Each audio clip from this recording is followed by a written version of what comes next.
So one of my side businesses is anytime I find a decent trailer for sale, I pick it up and I'll do whatever it needs. This one in particular has broken leaf springs and a flat tire over there.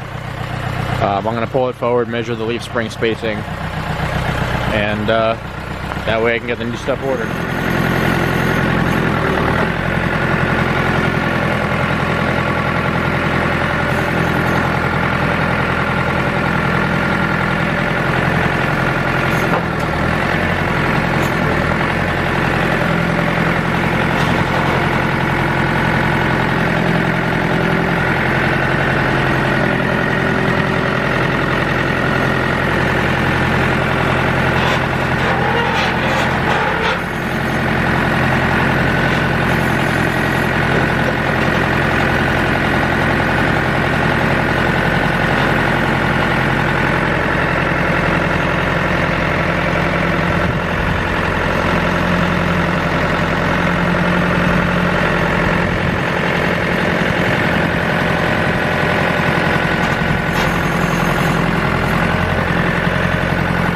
So I lent my floor jack out to a buddy of mine, so that's the next best thing. I did set it down on a jack stand. Just got me off the ground. That bearing's a little tight. Take a peek at that once we get the tires off. So the same friend who currently has the floor jack has my 1/2 inch high torque impact. So we're going to see, along with all my sockets, so we'll see if this 12-point chrome will get these tires off. I know we had swapped these out when I bought the trailer, so they're not frozen on there, but still.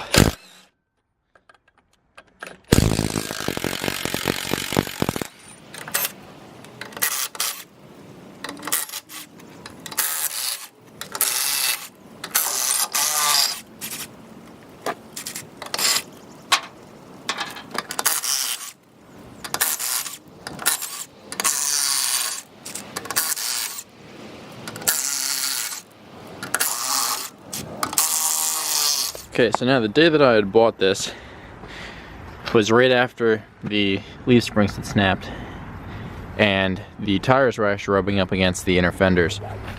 So we had pulled them off. I went to the hardware store, picked up a bunch of 1/2 inch spacers, and that's what got me home. Now it was only about a 15-minute ride, so it's not gonna hurt anything. Certainly wouldn't advise running it loaded like that, but it got me home. And well, that's what's left of the equalizer shackle. So this is my first experience with slipper spring as opposed to eye-to-eye style suspension. Slipper springs on the equalizer, the front part of the spring, both on the back side of the equalizer and the front side of the front axle spring, are traditional eye bolts. You have the round spring, a bushing in the center, and a bolt that goes through it. And on the back side, you have a flat pad, and that pad sits on the equalizer. You can see back there, normally that would ride up against the top of the trailer. And later on, I'll show you the other side where you can see better what this should look like. What actually happened here is that top pad, which is the wear surface, wore through the whole top side of the equalizer. This is the spot where it used to sit, and that all rusted away and wore through.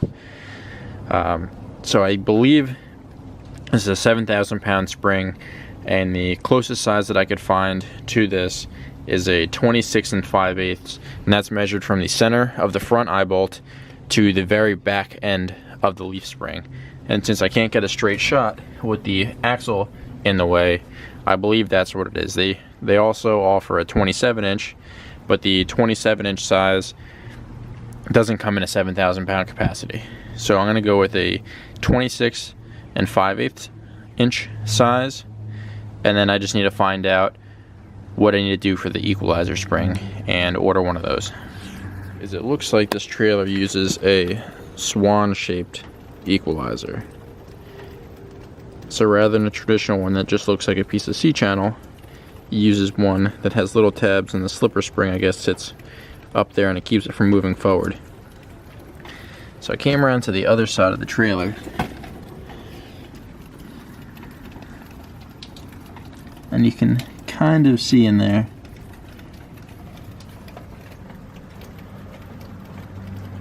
certainly looks like what I have. So now they give you a couple different measurements to check, so I'm going to check those right now and see if everything matches up. Total so far for this, I have 4 new leaf springs coming, slipper spring style, 2 equalizers, 2 pairs, 1 pair per axle, so 2 pairs of the U-bolt mounting kits, and then I have 4 of the eye bolts for the front side. So every tire gets 1,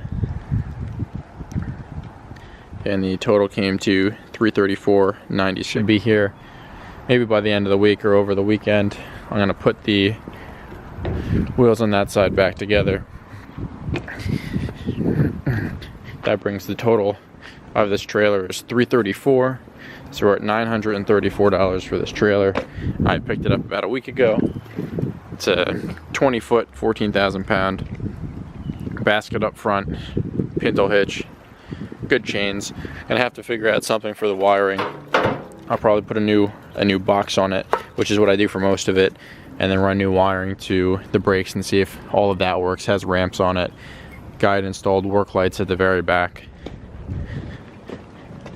for backing up or loading at night or something like that. I'll probably remove those. I'm gonna touch up some of the paint, bend the fenders back into shape. It has some rust holes in it, but overall they're pretty solid. Certainly usable. It's not worth spending the few $100s to replace it. It'll be a nice trailer just to get the job done. And that should be it. Then we'll put it up for sale, see what we can get for it. Tires are back on. I'm gonna put the impact back in the garage.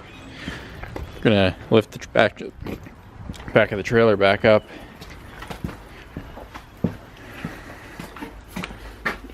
Stick it up there for now.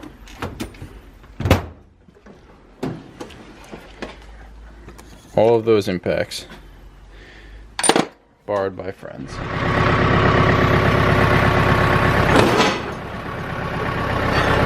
Nice and gentle.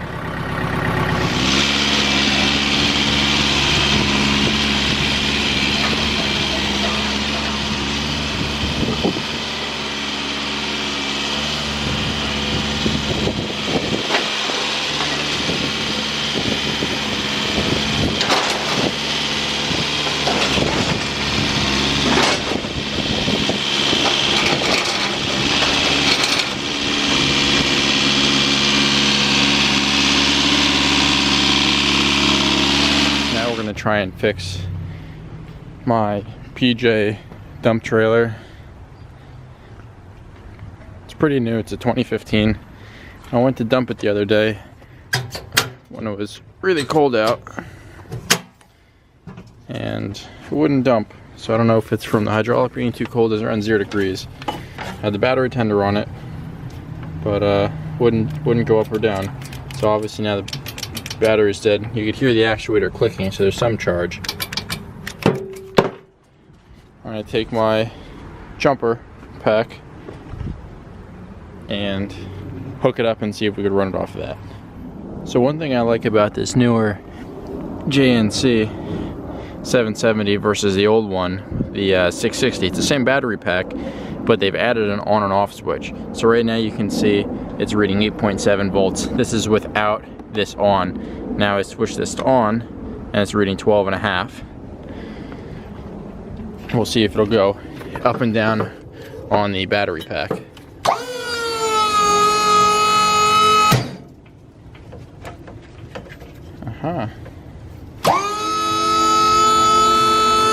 So I guess last time I used it,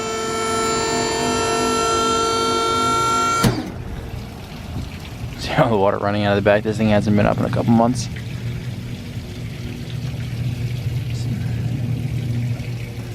All right, that's awesome. Now I can take this and go and dump it.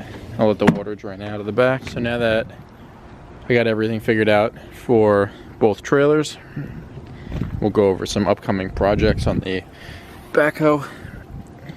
One of the projects for this machine is going to be the front axle seals and fluid.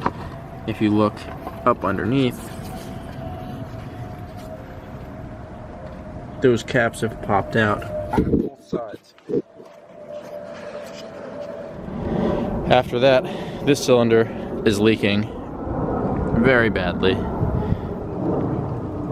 The person who I had bought this machine from, or bought it from their estate, wasn't really keen on maintenance.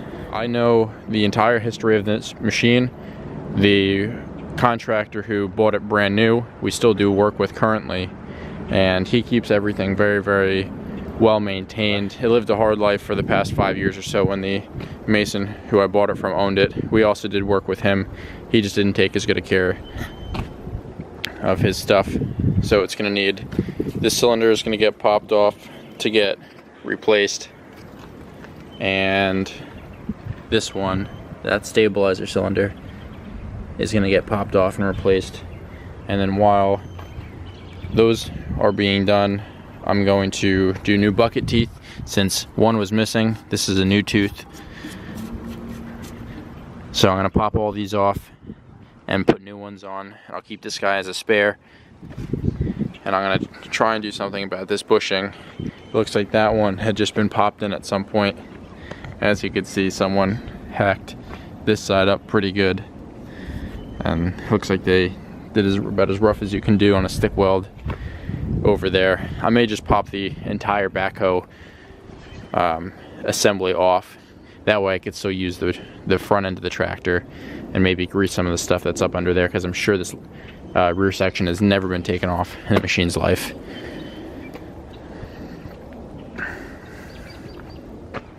Another project for down the road, it's going to be fixing the Duramax. I bought that truck not running.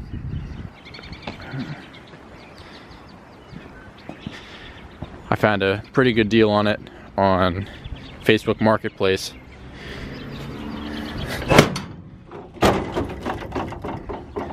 Yeah, as you can see, I need to fix some of the hinges. Overall, everything is in usable shape with the exception of that one hinge and latch on there. Has a 6.6 Duramax in it. But tons of storage. So I had originally planned on buying a van. I actually bought a van, and shortly after I bought the van, I found this truck. And it was on Facebook Marketplace. I picked it up for 1,500 bucks, and I really just couldn't pass it up. It's 04 Kodiak 4500 Duramax diesel, Allison Auto, 360,000 miles on it, and for what I paid for it, I couldn't pass it up. It's just going to be so much more functional for me over a van. I get the same amount of storage as a van between the body, but now I have all the open center space. I could put a compressor on it, I could put a welder on it that'll double as a generator. Plus I could tow my trailers, which I really couldn't do with the van. So it's a little rough, but it's not going to be a show truck by any means. I'm going to put a new seat in it.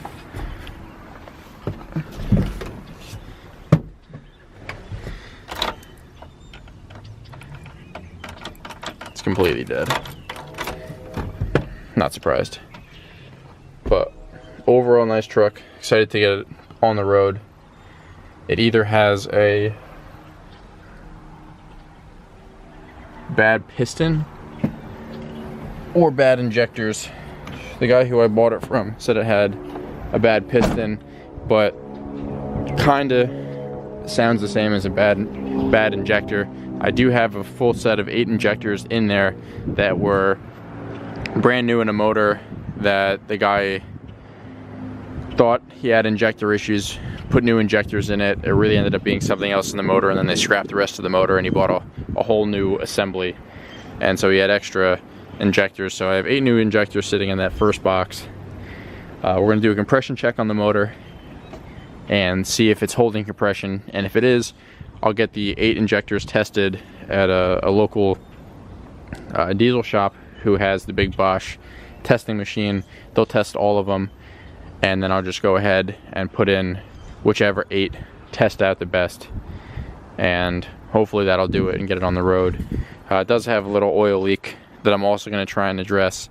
I'm not sure if it's related to any other problem, but I'm not concerned with making the truck perfect. It's just going to be a usable work truck.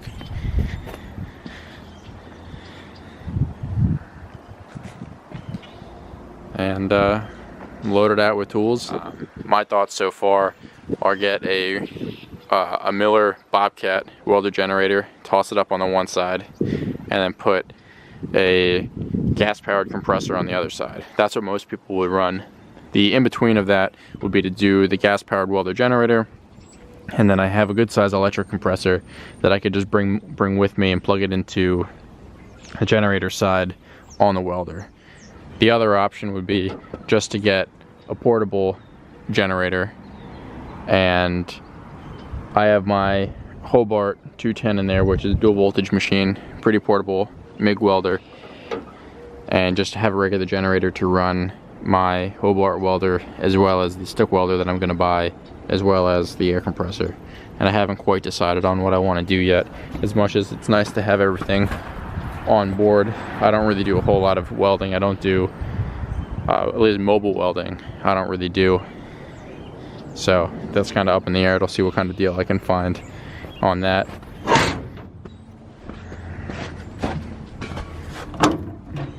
These boxes are perfect for the DeWalt plastic bins.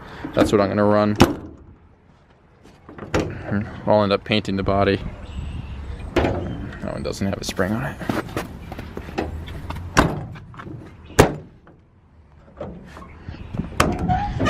And this is the one that has the extra injectors down there. Not sure what's in that bottle. We're gonna go with its coolant. Put a couple air hose reels up there.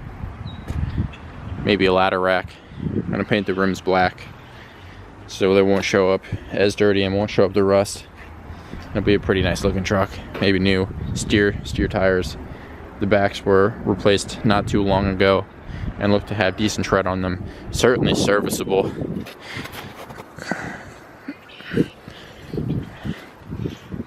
They'll be fine. This truck is only going to be used around town. Another project on the list is to fix this bucket up. This is the bucket that came on the machine. As you can see, it's a little dented up. Someone had been mixing concrete in there. The guy I bought it from was a mason, so obviously they mixed concrete in this bucket. The John Deere quick attach pins, as you can see, it's all cracked. Someone tried to re-stick weld that on there without cleaning any of that, and it was super porous. These have pulled out quite a bit, so all of those are going to get cut off and re-welded, because right now it lines up kind of funky on the machine. I had toyed with swapping out the JD quick attach with a skid steer style one, or at least getting an adapter. I think Titan makes an adapter, but it moves everything out about 6 inches or 4 inches, so it's going to reduce the lift capacity. So unless I find some really good deals on skid steer buckets, it doesn't really seem like it's worth it. This machine doesn't have aux hydro up front from the factory, so it's not like I could run attachments or anything, you know, Bobcat attachments, without upgrading a whole bunch of other stuff anyway. So we'll see what I can find. I could also weld on the JD style ones to any bucket that I find. You know, just do that in the shop. So we'll see how that goes. So right at the end of the day, we got the dump trailer all tarped. Gonna head to the dump around 5 a.m. tomorrow morning. It's a new tarp, just a cheap one on Amazon. Cheap bungees on Amazon. They don't really stretch out like I had expected, but they actually work perfectly. And this tarp's a perfect size for this trailer. Would probably be a little bit too long with nothing up top in there. But otherwise, fits perfectly. I'm gonna toss one strap over it in the morning just to get strapped down all the high stuff right up there so that it doesn't want to shift back, and then that should be it.